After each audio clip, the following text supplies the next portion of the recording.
A lot of people think that in upper cervical chiropractic, we only crack the neck. And there's a couple things wrong with that statement. Number one, the adjustments that we do are not manipulative in nature. That means it's not the typical kind of twisting, popping, cracking type of situation that you'd see in a conventional chiropractic office, maybe an osteopath or even physical therapist. So the adjustments that we do are very targeted, they're very precise, they're very gentle, and we're always trying to correct one problem without creating a new one. We do that in a neutral spinal posture, meaning we don't change the head and neck position as we're doing the adjustments. That makes it safe, effective, and release tension in the spine rather than create it. Why we have an area of chiropractic that's focused on this particular part of the spine is because of the unique form and function of it. Now, what we found out over the years of understanding anatomy and physiology and biomechanics and basically the way that the spine interacts with the nerve system and vice versa, not all areas of the spine are created equal. So as it turns out, the closer you get to the brain, the more neurologically sensitive the spine is.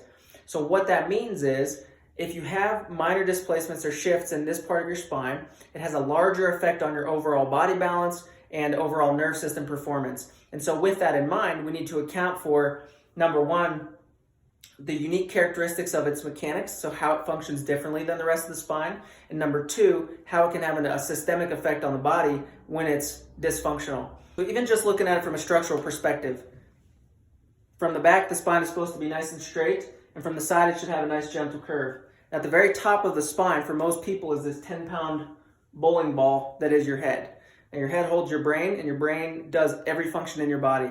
So even minor deviations away from your center of gravity of the weight of the head on the spine can be potentially stressful. So let's say, for example, your spine shifts at the very top over towards the right side, like in this illustration.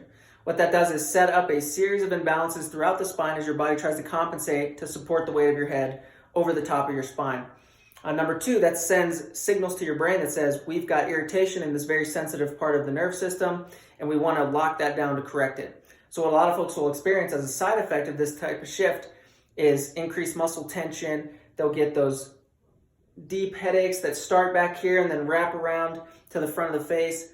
You might see numbness and tingling and pins and needles in the arms and the neck and the face, that sort of thing. And it's very common for folks to experience clicks or pops or gravelly grinding types of sounds when they move the head and neck around. Those are signs of instability, and that instability is starting to cause wear and tear. The wear and tear is starting to produce symptoms or secondary conditions, which are those things that I mentioned before.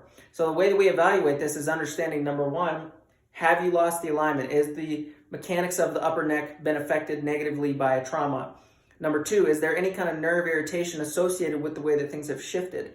And number three, what's a reasonable level of improvement that we can expect to not only help folks to feel better, but also to keep them in alignment for an extended period of time so that they don't require frequent chiropractic adjustments to feel and function well. So that's the main differences between what we do in upper cervical chiropractic and what the average or conventional chiropractor might do when it comes to addressing this very sensitive part of the spine, which is the cervical spine.